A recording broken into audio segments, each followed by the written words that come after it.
Hi everybody, this is Mr. Molina. In this video, we're going to talk about Aristotle's virtue ethics. So let's begin. Aristotle was born in 384 BC in a northern Greek town called Stagira. Aristotle was a disciple of Plato, okay, a big, huge philosopher, right? Just like Aristotle was. But later, Aristotle became a philosopher in his own right, writing some of the most important philosophical works of antiquity. His book Nicomachean Ethics constituted his most important contribution to ethics, though Aristotle was more of an early scientist than an ethical thinker. In other words, Aristotle was far more preoccupied and dedicated to the study of nature rather than ethics, even though, I mean, Aristotle just wrote or philosophized, I should say, about all sorts of things, like from politics, nature, and ethics, and theology, metaphysics, all sorts of things. But again, I would say he was more of an early scientist in that regard. Aristotle starts his book Nicomachean Ethics, as all good philosophers should, by presenting the axiological value of his theory. Now, this is something at this point we should know, right? What axiology means. Axios is an ancient Greek word that means worth or value. So axiology is the study of value, what's most important, let's say. For Aristotle, the most important value or goal in morality, and I would say even in life in general, is eudaimonia or happiness. Eudaimonia, it's an interesting, very, very interesting word because it's a combination of two Greek words. One is eu, which means good or well, and daimon, which means spirit or demon or ghost. So, I mean, it's interesting because this is the word from which we developed later the word demons, right? When we talk about demons. So I say it's interesting because if you think about it, eudaimonia means good demon, having a good demon, a good spirit, and and that's because for the ancient Greeks, that's how they conceptualized happiness. Like if you were somebody who was truly, truly happy, they would see you as somebody who had some sort of guardian angel, so to speak. Maybe that's a good way to conceptualize it today, the same idea. Like you have some sort of spirit, right? An angel, again, that, watching over you and making things easier and good for you, right? So that's how they saw the ancient Greeks saw happy people, like they had some sort of good spirit around them, right? Protecting them and blessing them and all that good stuff. So eudaimonia, the good demon, having a good demon, meaning being happy. Okay. Our conception of happiness is totally different now, right? So this is tackled. Aristotle tackled do the axiological part of the analysis of morality in book 1 of the Nicomachean Ethics.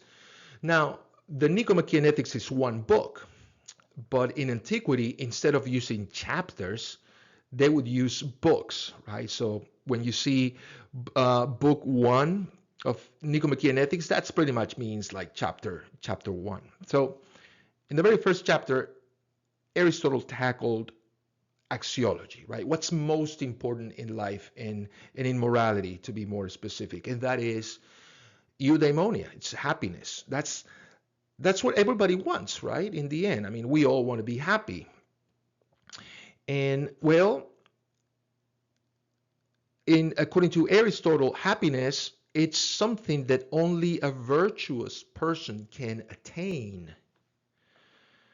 A virtuous or moral, a good person, right? So why being moral, right? That's the axiological question. What's so valuable about morality, about virtue? Well, Aristotle would say, don't you want to be happy? Right? Well, This is what it's going to take. This is the path to happiness, being a good or virtuous person. Okay? As simple as that. So, okay, he laid out at the beginning of the book, right? The why. He answered the why question. Why should I be moral? Okay, we want to be happy, right? Okay, so that's why we must be mindful of morality and mindful of becoming good people for our own good. We're going to be happy in the end. Now, his analysis of virtue or morality is found in book two. Now, book two or chapter two, it's the selection, the required reading for this week. Okay, that's what we're going to unpack in this video. Okay, so this is how we're going to read this portion of Aristotle's book. Okay, if you look at your textbook, you're going to see like there's a main title, moral virtue, right? This is the beginning of book two in Aristotle, Nicomachean Ethics. But then you're going to see some subsections. Okay, well, I'm going to read portions of these subsections, right? And then I'm going to offer like a little very brief summary of that section at the very end of the slide, okay? So this is section one. We're going to call it section one. And I'm going to read the first paragraph. And it says, virtue, being of two kinds, intellectual and moral. Intellectual virtue in the main owes both its birth and its growth to teaching. Okay, so just knowing about virtue, about morality, what's right and wrong. For which reason it requires experience and time. While moral virtue comes about as a result of habit. Now, this is the one we're concerned with, right? Moral virtue. So it comes as a result of habit, whence also its name, ethike. That's a Greek word, right? Ethike is one that it's formed by a slight variation from the word ethos, habit. Okay. From this, it is also plain that none of the moral virtues arise in us by nature. So that's a very important thing from the start, that human beings are not naturally good, let's say, or naturally bad. This is one of your writing assignment questions. So, and that's the answer. We are not born good or bad. We're born like a blank slate when it comes to morality, right? We don't know a thing about morality, right? So we are born amoral, let's say, with no knowledge, no understanding of what's right and wrong. So, okay, so that's very important. On now the second paragraph, it says, again, of all the things that comes to us by nature, we first acquire the potentiality and later exhibit the activity. Okay, I'm going to skip that parentheses. And what am I looking for? Okay, but the virtues we get by first exercising them, as also happens in the case of the arts as well. For the things we have to learn before we can do them, we learn by doing them. For example, men become builders by building, and guitar players by playing the guitar. So too, we become just by doing just acts, temperate by doing temperate acts, brave by doing brave acts, and so on. So that's pretty straightforward, right? And so here's a little very brief summary of this first section, right? First, virtue is acquired by habit, not nature. No one is born naturally good or bad. And then the main idea in the second paragraph is virtue requires practice. Just like learning to play a musical instrument well, becoming virtuous requires diligent and constant practice of virtuous acts. Okay, so that's the main idea in this first section. All right, section two. Now, I'm not going to read the whole thing. I want to concentrate on the second paragraph, the middle paragraph. But Though our present account is of this nature, we must give what help we can. First, let us consider this, that it is the nature of such things to be destroyed by defect and excess, as we see in the case of strength and health. Okay, Aristotle is going to make a very interesting analogy here. Exercise, either excessive or defective, destroys the strength. And similarly, drink or food which is above or below a certain amount destroys the health, while that which is proportionate both produces and increases and preserves health. So it's as simple as that, right? So this is something we have to keep in mind, according to Aristotle, right? In our analysis, in our understanding of ethics, morality, or virtue. That's the word Aristotle prefers, obviously. That too much or too little, right, can destroy, can mess everything up. So we have to be very mindful when we're being too much of one thing or too little or of another thing. And Aristotle, well, uses the example of health. And it makes perfect sense, right? If to be healthy, you need to exercise, right? But if you exercise way too much, right, you can actually get injured, right? So you don't want to do that. You don't want to overdo it, right? But the same is true if you do zero exercise. Okay, that's not going to be good for your body. Okay, so not too much, not too little. And when it comes to eating, same thing, right? If you eat way too much, right, and eat all kinds of stuff, okay, then that's not going to be good for your health. You're going to get overweight and that sort of thing. I mean, you might develop some, weight-related conditions. Now, but if you eat very little or nothing, okay, you can also get sick, right? So, okay, it seems like the good place to be is in the middle. And he says, so too, continuing in the paragraph, in the middle of the paragraph, so too is it then in the case of temperance and courage and the other virtues. For the man who flies from and fears everything and does not stand his ground against anything becomes a coward. And the man who fears nothing at all but goes to meet every danger becomes rash. And similarly, the man who indulges in every pleasure and abstains from none becomes self-indulgent, while the man who shuns every pleasure, as boors do, becomes in a way insensible. Temperance and courage, then, I'm trying to read, okay, there's a colon there, semicolon. Temperance and courage then are destroyed by excess and defect, and preserved by the mean. So I think the idea there, it's pretty clear. So main idea in section 2, virtuous actions are destroyed by two extremes, deficiency and excess. Section 3. Now, this is a very, very, very interesting section. And okay, and this is one worth unpacking because there's so much in this section. It's a little section, right? But there's so much in there. So we're only going to read the long paragraph. We must take as a sign of states of character the pleasure or pain that supervenes upon acts. Okay? This is a very interesting analysis on actions, right? And the role that pleasure and pain play in moral actions.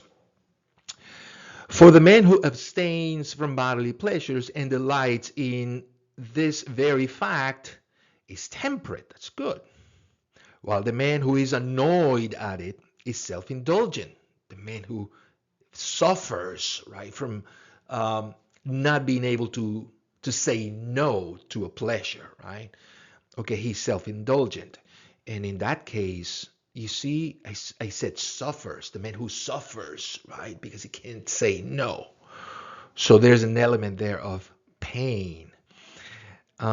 So continuing with the paragraph.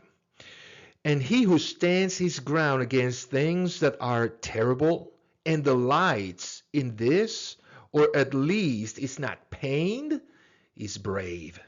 While the man who is pained by terror, by dangerous situations, is a coward. Now, here's the interesting statement. For moral excellence is concerned with pleasures and pains. It is on account of the pleasure that we do bad things, and on account of the pain that we abstain from noble ones. Hence, we ought to have been brought up in a particular way from our very youth, as Plato says, so as both to delight in and to be pained by the things that we ought. This is the right education. Now, friends, if I read that sentence again, because maybe when I read it, you were like, what? Or maybe when you read it, you were like, okay, that sounds interesting. I kind of get it. There's a lot there. It is on account of the pleasure that we do bad things and on account of the pain that we abstain from noble ones. Hence, we ought to have been brought up. This is a statement. We ought to have been brought up in a particular way from our very youth, so as both to delight in and to be pained by the things that we ought. This is the right moral education. Okay. That means, friends, that you should feel if you have been trained in virtue, in morality, the right way. Like let's say your parents taught you well, right? How to be a good person. Then you know what? That should mean that you should feel joy, pleasure when you do the right thing. And you should feel pain when you do something that it's wrong. That means you've been trained in morality the right way. And so when you, for example, tell the truth, and you feel right about it, and you do it all the time, right? And sometimes, it can be convenient, right, to not tell the truth, but you tell the truth and you feel great. Okay, that's the good moral education. And if you consider lying, just considering lying, because again, it might be advantageous for you. Maybe you're going to feel like, oh no, you're going to feel pain because you know that's wrong. That's what you should feel, pain when you do something wrong. That means, again, that you've been trained in morality the right way. Let's give you another example. Let's say, your grandma called. It's the fall. There's a lot of leaves, dry leaves in her yard, and she needs help raking those leaves. And she calls you, right? She says, "Hey, honey, can you help me this weekend? Come over and help me raking those leaves." If your reaction is, "Oh gosh, oh grandma, man, I have so much to do," you're feeling pain. That means that you don't have the right. That's not good. I mean, that displays that you don't have a great moral education. You should feel joy. You should go like, "Yes, grandma, of course, yes, I'll be there first thing Saturday or Sunday, whatever," right? You should feel joy in doing the right thing, not pain. But how often do we feel pain, right? When we know it's the right thing and we're like, "Oh gosh." Well, that should tell you something about your moral training, right? Now, very interesting how we use pleasure and pain to teach morals to kids. Like maybe in your own case, right? In mine, I'm sure, even though I don't remember that kind of training. But this is what I mean. I used to teach elementary school kids, right? And every single elementary school teacher does the same thing, right? When a student does the right thing, responds the correct way, we say, "Honey, that is so good. That is so good of you." Let's say, okay, you're in the playground, right? And you're playing with your toy, right? You have your little toy. And then there's another child who comes up to you and grabs your toy. You get like really angry because you don't want to share your toy, right? then your teacher might go up to you, or your parent might go up to you and say, "No, honey, that's not what we do. No." And she puts this face, and you're like, you feel a little bit, scared, like you feel like you're doing something wrong. Your mom or your teacher says, "No, honey, no, you should share. Take your toy. Come on, give it to your friend." And then you not sure what you're doing, but you comply. You take your toy, you share it, and you're looking at your teacher, and then your teacher smiles, says, "Good job. That's how you do it. You share." And then you look at your teacher and you're like, you smile. I mean, I've seen this so many times. And that's what this is, friends.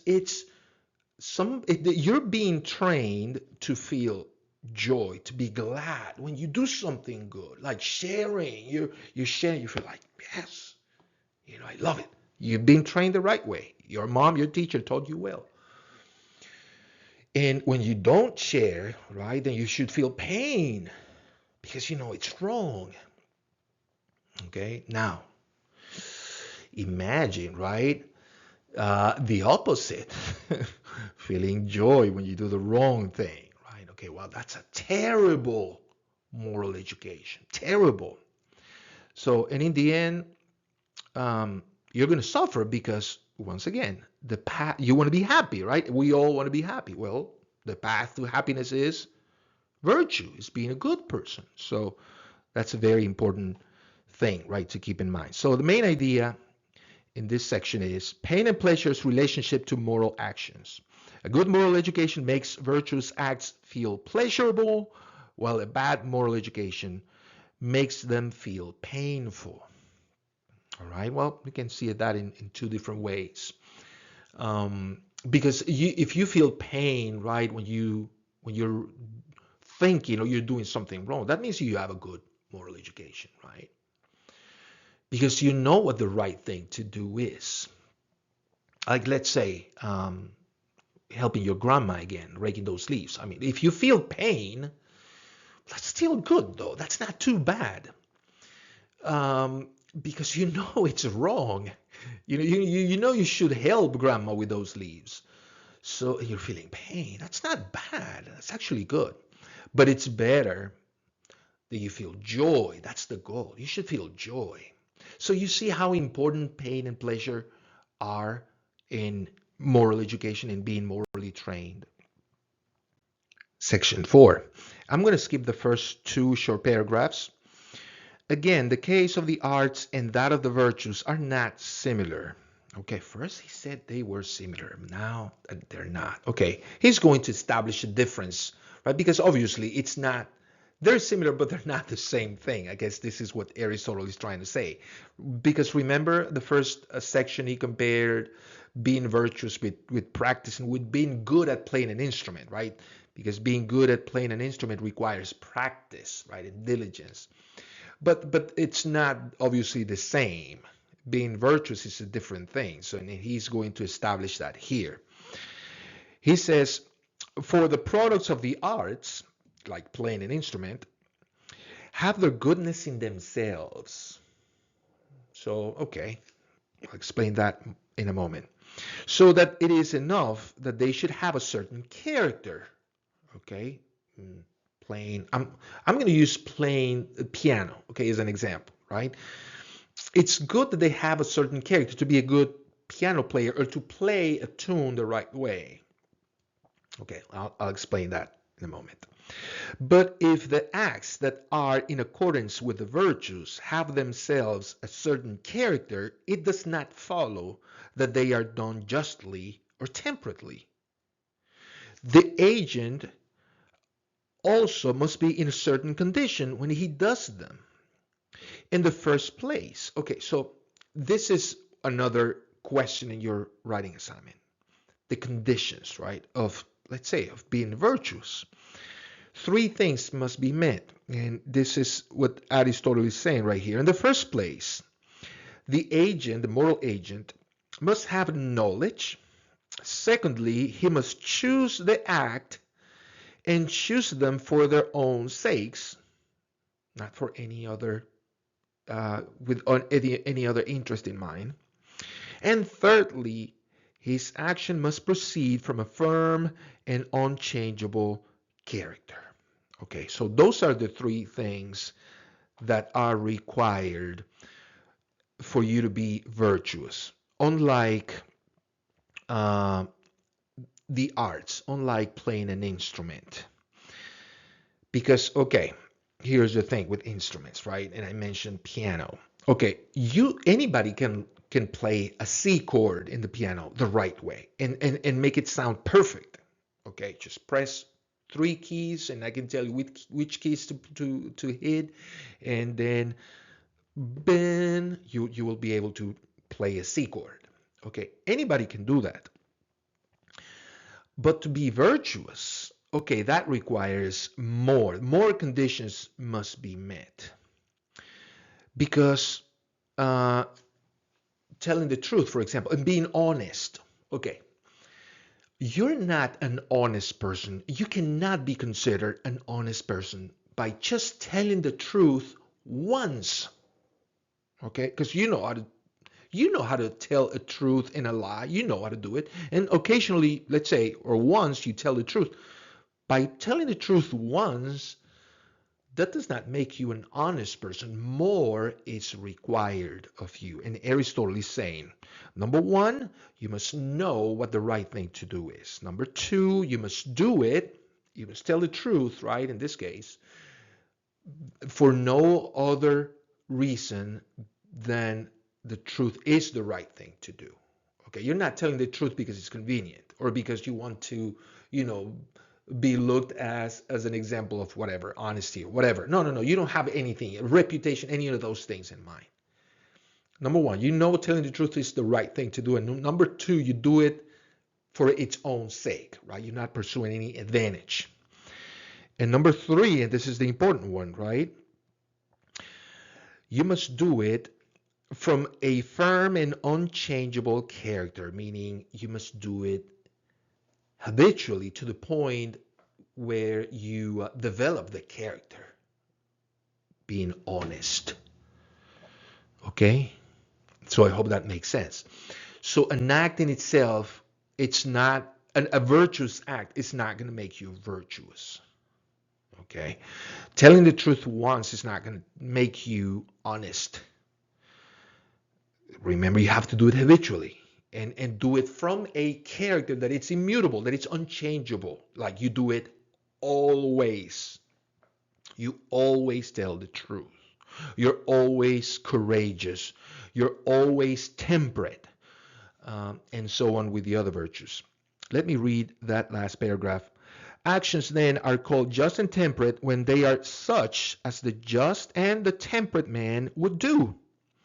But it is not the man who does these that is just and temperate, but the man who also does them as just and temperate men do them. Okay, so it's the same thing, the same idea. So telling the truth, once again, what it means to tell the truth, but it's only good when you tell the truth habitually, right? When you have you have developed the character of the honest person. So I think I made my point clear here. So the main idea, a virtuous act in itself does not make someone who performs it virtuous. The following conditions are required. A, the person knows what she's doing is virtuous. B, she does it deliberately and for the action's own sake. And C, she does it habitually from a firm and immutable character. Okay, section 5. I'm just going to read the second paragraph. Now, neither the virtues nor the vices are passions, because we are not called good or bad on the grounds of our passions, but are so called on the ground of our virtues and our vices. And because we are neither praised nor blamed for our passions, for our feelings, that's much, I would use that word, much appropriate word, right? At least for you guys to understand. By passions, it means feelings, right? What you feel. So again, We are neither praised nor blamed for our feelings. For the man who feels fear or anger is not praised, nor is the man who simply feels anger blamed, but the man who feels it in a certain way. But for our virtues and our vices, we are praised or blamed. So, yeah, so as simple as that. You might feel, even though feelings are important, okay, we talked about that in the context of having a good moral education, moral training, right? Um, Feeling joy when your grandma calls you to for help, you feel good. Okay, well that's not good enough. If you feel pleasure, uh, that's good, but that's not the whole thing. That's what Aristotle is saying right here.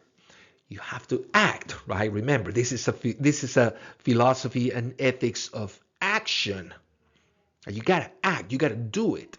Okay, you feel pleasure, you feel joy at doing the right thing. That's good, but you still gotta do it. Okay, you feel pain when you're considering something wrong, or you feel outrage because you're witnessing an injustice. Okay, well, so what? Aristotle would say here. Okay, that's okay. You feel outraged, you feel anger, but you need to act. So we are neither blamed nor praised on account of our feelings. That's kind of like the main idea here. So that's my summary. The virtue is concerned with pleasure and pain. We are not virtuous for what we feel, our passions. Virtue is a matter of deliberate action which produces in us a disposition to act virtuously and develop a good moral character. All right, section 6. I'm going to skip most of this section. Okay, I'm going to skip this 2 paragraphs. And I got to say, there's a paragraph missing, but I want to read to you on this slide the middle paragraph that starts with virtue. That's the one I want to read. Virtue, then, it's a state of character concerned with choice lying in a mean. Now, it is a mean between two vices, that which depends on excess and that which depends on defect. And again, it is a mean because the vices respectively fall short of or exceed what is right in both passions and actions, while virtue both finds and chooses that which is intermediate. Okay, so that's pretty much the idea here. And that, because we talked in the previous section about these two extremes, too much or too little, right? Excess and deficiency.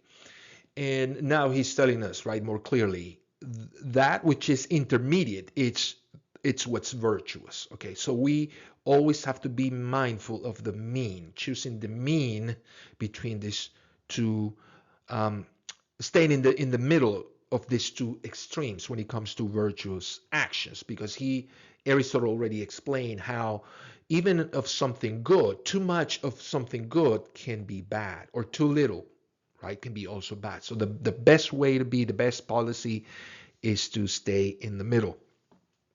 Now, there's one more idea in this section, section 6. The last paragraph here says, but not every action nor every passion admits of a mean, for some have names that already imply badness. For example, spite, shamelessness, envy, and in the case of actions, adultery, theft, murder, for all of these and such like things imply by their names that they are themselves bad. So some actions do not fall right in this excess deficiency sort of criterion. Some things are bad in themselves. Like there's no too much or too little, right? Like there's no too much, such thing as too much envy, right? Or too little adultery, right? That's always bad. So that's the idea here. My summary. Moral virtue is about choosing the mean between two extremes. I'm sorry, I missed the W there. Excess and deficiency. Some actions are wicked in themselves, adultery, theft, etc. and do not fall into the excess mean deficiency criterion. Section 7. Okay, I'm going to just briefly read some portions. I'm going to skip the first paragraph. Second paragraph, with regard to giving and taking of money, the mean is liberality. Okay, so in this section, Aristotle offers some concrete examples, right, of finding the middle, right, and in the context of particular virtues or virtuous actions. So again, with regard to giving and taking of money, the mean is liberality. The excess and the defect, prodigality, and meanness. Okay. Next paragraph. With regard to honor and dishonor, the mean is proper pride. The excess is known as a sort of empty vanity, and the deficiency an undue humility. Okay, when it comes to pride, which is good, but too much pride can lead to empty vanity, and too little leads to undue humility. I'm going to give you an example of that. And the last paragraph, with regard to anger, also there is excess, a deficiency, and a mean. Although they can scarcely be said to have names, yet since we call the intermediate person good-tempered, let us call the mean good-tempered, or the person at the extremes, let the one who exceeds be called irascible, and his vice irascibility, and the man who falls short an unirascible sort of person, and the deficiency on irascibility. Okay, so my summary: examples of mean virtuous actions between empty vanity and undue humility. The mean is proper pride. Being good-tempered is the mean between being irascible and unirascible. And when it comes to money, right, when you give too much, right, it's, what is it, a prodigality, and when you give too little, it's meanness. So you want to stay in the middle, which is liberality. Okay, all these terms, right? And it makes sense because, at least when it comes to money, if you, let's say, go to a restaurant, right, and your server, right, was a great server, and she was very friendly and very, mindful of your needs, and she brought in the food really quickly. Great service. Okay. Um, you wanna leave a good tip, right? According to Aristotle, you don't want to give too much, right? You don't want to be, what's the word, prodigal, um, and you don't want to be mean. You don't want to be cheap, right? So you want to stay in the middle, be liberal. Even though I'm gonna have more to say about this particular example, and and proper pride being the mean between empty vanity and undue humility. I love this because the first time I read this, well, not the first time, but I guess when I was preparing this lecture for my philosophy classes, we're talking about a few years ago now. Cristiano Ronaldo and Lionel Messi, for those of you who are soccer fans, I hope you are, they were the most remarkable soccer players in the world. I mean, and they still are. They're quite amazing. We're not going to have the fortune to see two players of that level, that quality in a long time, like see them together. But anyways, there was something very particular about the way they celebrated their victories, and especially their goals, right? Cristiano Ronaldo, every time he scored, when he was the Real Madrid main figure, and Messi was the Barcelona, right, main man. I remember Cristiano Ronaldo, after scoring a goal, he would just go, to the public and go like, "Yeah, I did it." And sometimes he would take his shirt off and show his six pack and be like, "Oh, oh, everybody worship me." And I remember watching him going like, "Man, it's cool. Okay, that was a great goal, but man, you're just so full of yourself, right?" And that's an example of, to me, right, of empty vanity. Okay. But Lionel Messi, on the other hand, I remember he would score an amazing goal. He would dribble like the whole team, right? And then he would score this amazing goal. And after the game, when he was being interviewed and he was being asked, Messi, you scored an amazing goal. How did you do it, man? How do you feel? And Messi would always be like, well, I did it because of my teammates. I have a great team, and I'm so grateful. And I would watch him like really, Messi? Like, you scored an amazing goal. Can you take some credit, right? And I gotta be honest, I hated it. I hated him.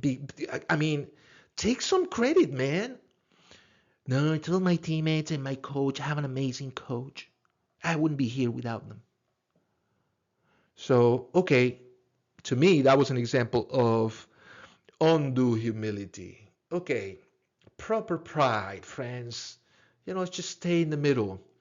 I'm a Real Madrid fan, so maybe proper pride. It's, I would say, something like Jude Bellingham. If you're familiar with soccer, right, and Real Madrid, have you seen him how he celebrates when he scores a goal? He just go up to the people and go spread his arms this way. That's it. That's all he does. Pretty cool. I mean, everybody loves him. I think he's a great person and an amazing soccer player. So maybe that's an example of proper pride. Okay, I'm going to have very little to say about this section. I'm reading the bottom paragraph. To the mean in some cases the deficiency, in some the excess is more opposed. For example, it is not rashness, which is an excess, but cowardice, which is a deficiency that is more opposed to courage, and not insensibility, which is a deficiency, but self-indulgence, which is an excess that is more opposed to temperance. So, okay, uh, my summary for this section is some extremes are more contrary to the mean than others. For example, courage is more opposed to the deficient cowardice than to the excessive rashness. Okay, that's um, not the most amazing section. So let's go to the next and last section. All right, finally, section 9, first paragraph. That moral virtue is a mean, then, and in what sense it is so, and that it is a mean between two vices, the one involving excess, the other deficiency, and that it is such because its character is to aim at what is intermediate in passions and in actions, has been sufficiently stated. Man, that was a sentence. Hence, also, it is no easy task to be good. Okay, this is the important part of this section. It is not easy task to be good. For in everything, it is no easy task to find the middle.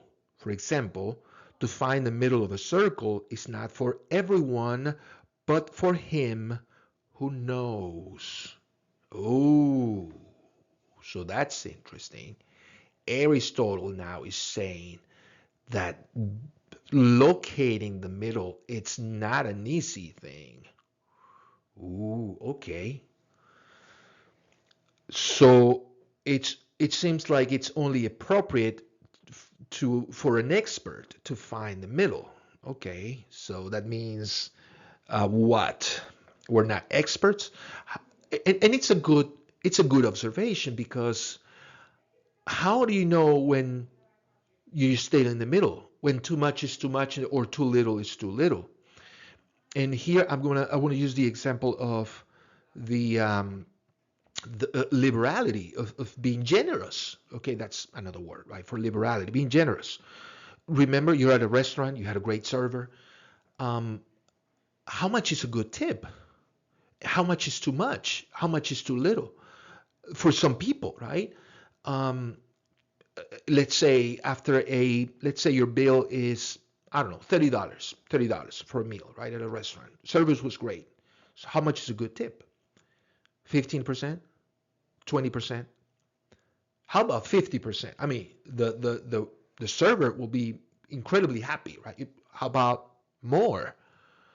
Okay, if your bill is $30, you give the server $30 tip. Okay, whoa, she's gonna be super happy. But is that too much? Um, I've known people.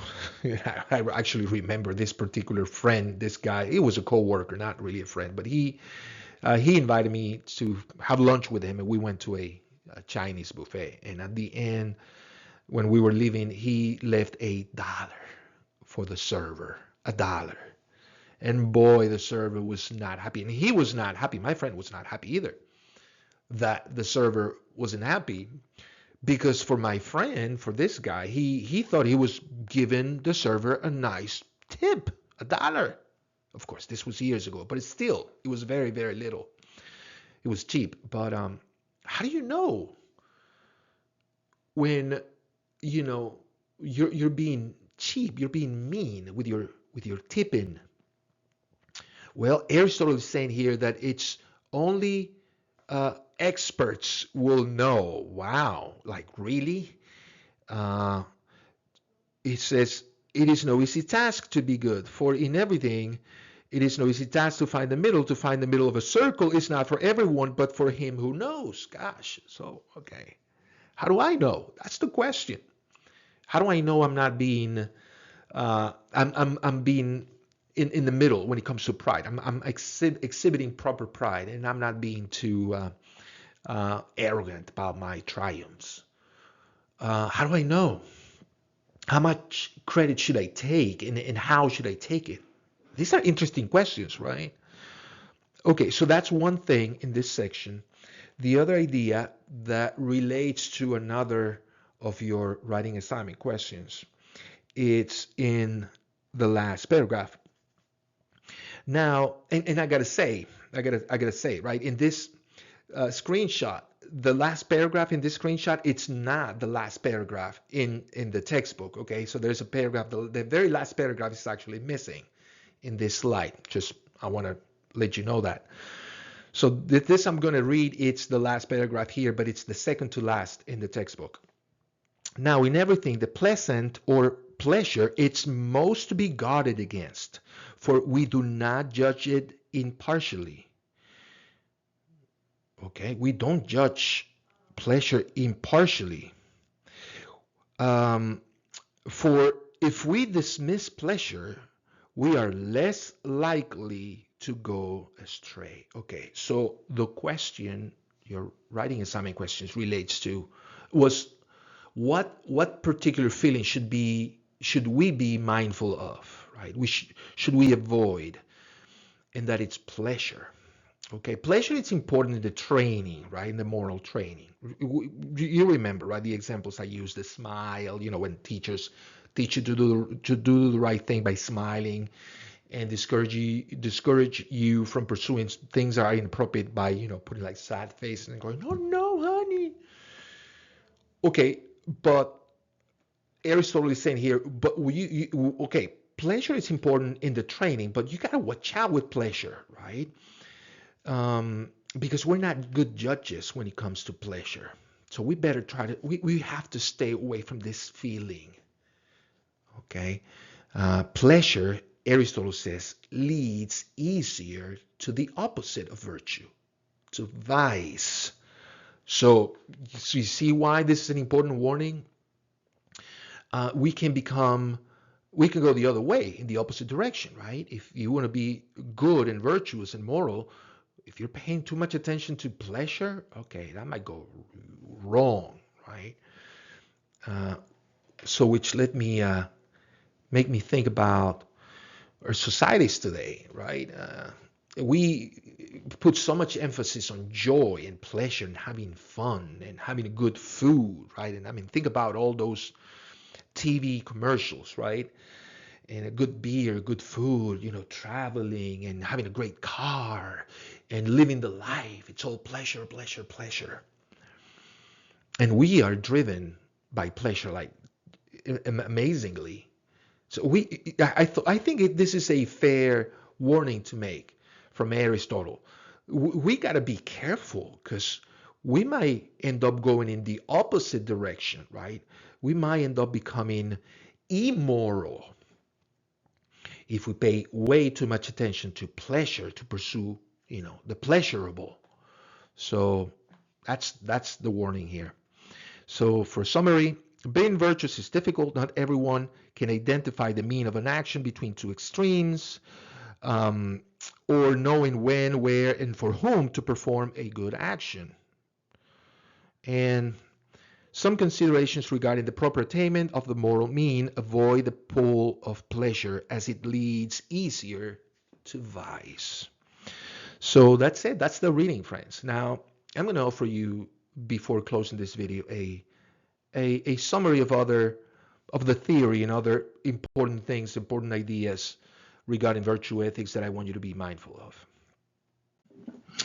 Okay, so we're going to consider here very briefly objections, developments, and more in regard to virtue ethics. Number one, Aristotle never explains how much is too much when it comes to excess, or how little is too little when it comes to deficiency. He himself says it is no easy task to find the middle. For example, to find the middle of a circle is not for everyone, but for him who knows. We just considered that in the previous slide, right? So that's a problem. Gosh. He has an answer for it, but it makes it even more problematic. And it's right here. Aristotle says, and this is on section 2. We didn't read this on the second section, but because I was saving it for this particular problem. Aristotle says in section 2, the account of particular cases is yet more lacking in exactness, for they do not fall under any art or precept, but the agents themselves, that's us, okay, people themselves must in each case consider what is appropriate to the occasion. In other words, according to Aristotle, we must figure out each moral scenario by ourselves. Many people find this really cool. Other people find it see it as a problem. I'm one of those people. The people who think this is great, they see virtue ethics as being very flexible and putting and making people the judges of their own actions. And many people like that idea, right? I determine in the end what it's a good, generous tip. I make that call, right? And I determine. Because that's what Aristotle is saying. Every agent must figure it out by himself. So okay, I think $2 is a good tip. I'm pretty good. But other people might think, no, that's a terrible tip, right? If your bill is $30. Okay, well, other people might think it's 50%, and we already went through that rabbit hole. So everybody figured it out by themselves, and that's good for many people.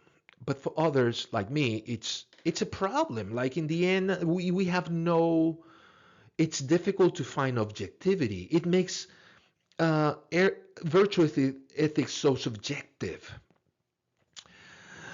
So the weekly forum question, right? If I would like to hear or read your thoughts regarding this particular point, and through the weekly forum, does the above make virtue ethics subjective and therefore unreliable as a moral theory? Well, I mean, what do you think? That we are given, right, the position of judges of our own actions. Like we determine what is appropriate, what's the middle. Is that good? Do you think that's a good thing, or do you think it's subjective? And I think you already saw the problem of that, right? Being subjective, because maybe for Cristiano Ronaldo, celebrating his goals and his accomplishments that way, like just pretty much telling people to worship him, right? For him, maybe that it's proper pride. Like he's not bragging, right? He's not showing off. For him, maybe that's totally appropriate. Okay, isn't that subjective, right? And that's the problem here, right? So I want to hear your thoughts, Fred. I want to read your thoughts, friend. So tell me about it. Number two, considering the previous problem, contemporary virtue ethics philosophers today, people who endorse this philosophy, this view of ethics, right? Aristotle's virtue ethics, they have stressed the importance of having one or more moral exemplars or role models. So we follow.